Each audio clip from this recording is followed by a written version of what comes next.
un'altra canzone famosissima di Cole Porter, famosissima, non famosa come Night and Day, che forse è la sua più celebre canzone, è di un musical invece di 10 anni dopo, del 1948, uno forse di quelli che ha avuto più successo, si chiamava Kiss Me Kate, Baciami Kate, è stato tratto un film anche non tantissimi anni fa, mi pare con Kevin Kline, da questa musical che parla in realtà di questo e della vita di Cole Porter. La canzone si chiama Song in Love e su Cole Porter mi verrebbe da dire tante cose, diciamo, forse la cosa più importante che ha reso le sue canzoni così incisive,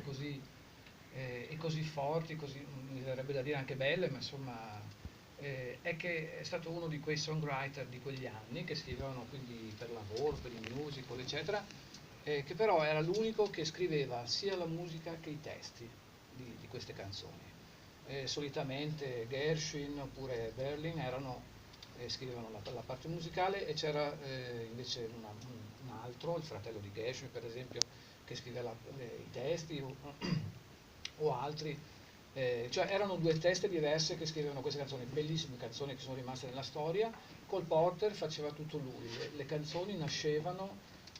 insieme alle parole, le melodie nascevano insieme alle parole, e questa secondo me è stata, non solo secondo me naturalmente, è stata una delle forze che ha avuto la sua musica e le sue canzoni, insomma, perché erano canzoni soprattutto melodie e già con le parole appiccicate sopra. Quindi So in Love.